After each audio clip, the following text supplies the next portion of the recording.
अच्छा जी, अस्सलाम वालेकुम। मैं हूं अब्दुल बासित और आप देख रहे हैं मेरा YouTube channel A B Khan chemistry. Today our lecture is lecture number 14, conditions, assumptions and limitations of stoichiometry. ये वही स्टोइचियोमेट्री चैप्टर से ताल्लुक रखता है, लेकिन स्टोइचियोमेट्री के लिए जो कंडीशंस है कि किन किन कंडीशंस पे हम स्टोइचियोमेट्रिक कैलकुलेशन जो है वो कर सकते हैं। एजम्पशंस इसके कौन कौन से हैं, क्योंकि ये लाजमी है जब हम स्टोइचियोमेट्री का कैलकुलेशन या स्टोइचियोमेट्री करते हैं और या कैलकुलेशन ऑफ आइडेंटिटीज जो है वो करते हैं, तो इसके लिए लाजमी है कि हम सबसे पहले स्टोइचियोमेट्री जो है वो क्या है उसके बारे में मैं लेक्चर दे चुका हूं, लेकिन ये कंडीशंस है, एजम्पशंस है और लिमिटेशंस है कि किस किस चीज़ के लिए हम स्टोइचियोमेट्री को यूज़ कर सकते हैं और कौन कौन से ऐसी चीज़ें हैं, ऐसे पॉइंट्स हैं, ऐसी प्रॉपर्टीज़ हैं जिसके लिए हम स्टोइचियोमेट्री जो है वो यूज़ नहीं करते हैं, या कौन से ऐसे इंफॉर्मेशंस है जो स्टोइचियोमेट्री हमें देता है और कौन से ऐसे चीज़ें हैं जो कि, या कौन से ऐसे पॉइंट्स हैं या कौन से ऐसे प्रॉपर्टीज है जिसके बारे में स्टोइचियोमेट्री हमें कभी नहीं बताएगा। अच्छा जी, आज का ये हमारा टॉपिक है और स्टार्ट करते हैं conditions, assumptions and limitations of stoichiometry. सबसे पहले है conditions of stoichiometry. Conditions of stoichiometry, ये पहला। अच्छा, फर्स्ट वन कंडीशन क्या है? कंडीशन मींस कि कौन कौन से कंडीशंस में या कौन कौन से हालात में हम स्टोइचियोमेट्रिक कैलकुलेशन जो है या स्टोइचियोमेट्री को फॉलो कर सकते हैं। तो इसके लिए पहला कंडीशन है, there are two conditions, number of atoms must be balanced, number of atoms must be balanced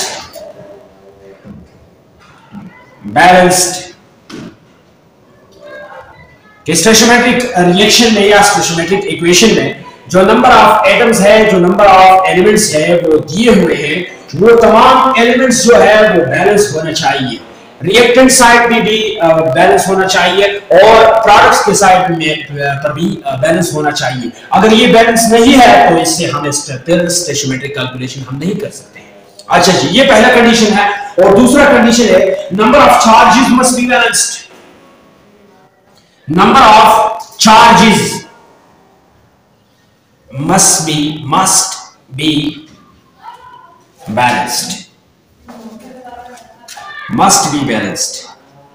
जितने भी एटम्स हैं वो भी बैलेंस होना चाहिए, और अगर इस रिएक्शन में चार्जेस है या जितने भी चार्जेस है, चार्जेस जो है वो इलेक्ट्रॉन्स भी हो सकते हैं, प्रोटॉन्स भी हो सकते हैं, न्यूट्रॉन्स भी हो सकते हैं, तो ये जितनी भी चार्जेस है या आयंस भी हो सकते हैं। अगर आयंस है वो भी बैलेंस होना चाहिए, प्रोटॉन्स है वो भी बैलेंस होना चाहिए, इलेक्ट्रॉन्स है वो भी बैलेंस होना चाहिए। तो ये दोनों कंडीशंस है और इस दो कंडीशंस के बगैर हम स्टोइचियोमेट्रिक कैलकुलेशन नहीं कर सकते हैं। और अगर इन दोनों ही कंडीशन में एक भी कंडीशन जो है वो मतलब हमारा फुलफिल नहीं है, ठीक है जी, वो रिएक्शन, अगर एक रिएक्शन है और वो रिएक्शन इस कंडीशन को फॉलो नहीं करता है तो फिर भी स्टोइचियोमेट्रिक कैलकुलेशन हम नहीं कर सकते हैं। और अगर एक रिएक्शन है वो ये कंडीशन फॉलो करता है लेकिन ये कंडीशन जो है वो फॉलो नहीं करता है, तो इससे भी हमारा जो स्टोइचियोमेट्रिक कैलकुलेशन है वो हम नहीं कर पाएंगे। अच्छा जी, ये दो कंडीशंस है और ये स्टोइचियोमेट्रिक कैलकुलेशन के लिए बहुत लाजमी है। इसके बाद assumptions है। assumptions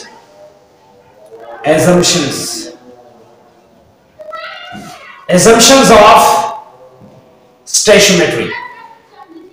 तो इसके लिए assumptions कौन कौन से हैं? सबसे पहला assumption स्टोइचियोमेट्रिक के लिए यह है कि reactant completely changes into product.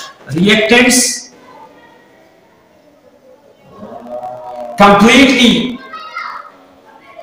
completely change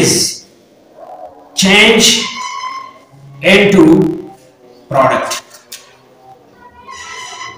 ये पहला assumption है स्टोइचियोमेट्री के लिए। ये पहला assumption है कि जो भी रिएक्टेंट्स हमारे पास मौजूद है रिएक्शन में, तो ये लाजिमी होगी कि ये तमाम के तमाम रिएक्टेंट्स जो है ये प्रोडक्ट में कन्वर्ट होंगे, तभी तो हम स्टोइचियोमेट्रिक कैलकुलेशन कर सकते हैं।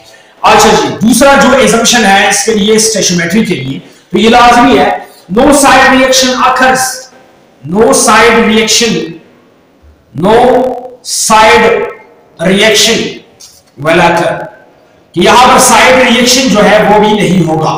अगर साइड रिएक्शन है तो हमारा फर्स्ट वन जो एजम्पशन है वो फिर फॉलो नहीं होगा, क्योंकि फर्स्ट वन एजम्पशन में हम ये कहते हैं कि रिएक्टेंट्स जो है वो कंप्लीटली प्रोडक्ट में चेंज होगा, और यहां पर साइड रिएक्शन होता है, तो ये फर्स्ट वन जो एजम्पशन है वो फॉलो नहीं कर पाएगा। अगर ये नहीं फॉलो कर पाएगा तो हम स्टोइचियोमेट्रिक कैलकुलेशन उस रिएक्शन का नहीं कर सकते। या सिंपली जो भी रिएक्शन हो उसमें साइड रिएक्शन जो है वो कहीं ना कहीं हो रहा है, तो उस रिएक्शन का हम स्टोइचियोमेट्रिक कैलकुलेशन जो है वो नहीं कर सकते।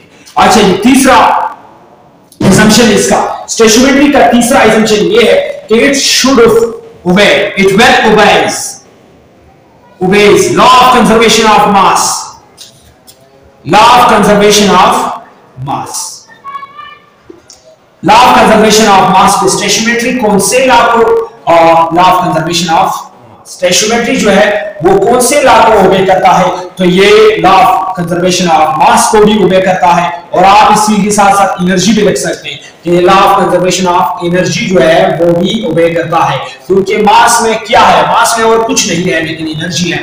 तो अगर आप इस मास को law of conservation of mass से भी पुकार सकते हैं और law of conservation of energy से भी पुकार सकते हैं, क्योंकि मास में और कुछ भी नहीं होता है। हमारे पास फूड होता है ना, हम फूड को इस्तेमाल करते हैं, लेकिन हम फूड के ना वजन को देखते हैं, उसकी किसी भी चीज को हम नहीं देखते हैं। हाँ, ये टेस्ट जरूर करते हैं, देखते भी है, सफाई भी कर देते हैं, उसके साथ जो पकाने का शख्स होता है, कुक होता है, वो हर चीज का ख्याल रखता है, लेकिन उस फूड का फायदा जो है, फाइनल रिजल्ट जो है वो एनर्जी होता है। तो इसी वजह से law of conservation of mass को हम मास से भी पुकार सकते हैं और साथ साथ में एनर्जी से भी पुकार सकते हैं। अच्छा, इसके बाद it will obeys law of definite proportion, it will obeys law of definite proportion. ये दोनों लॉज को ये स्टोइचियोमेट्री जो है ये ओबे करेगा, फॉलो करेगा।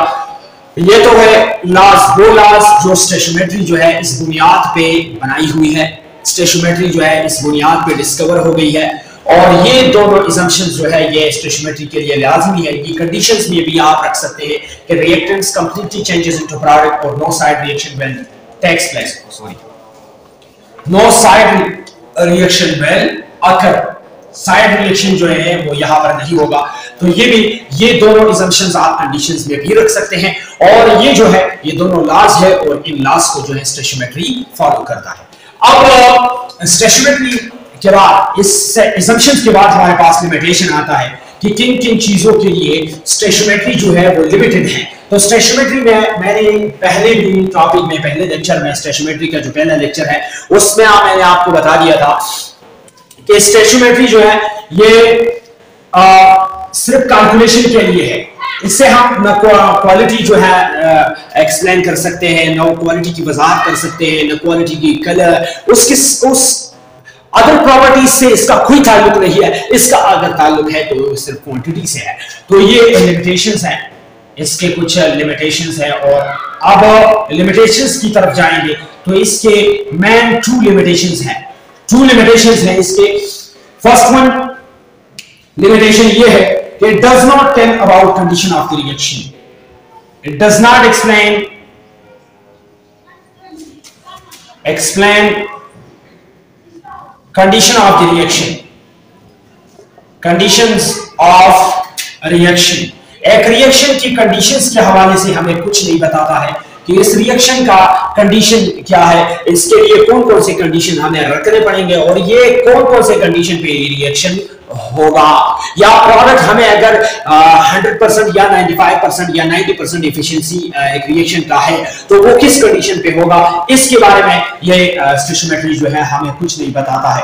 और दूसरा, it does not explain about the rate of the reaction, it does not explain does not tells us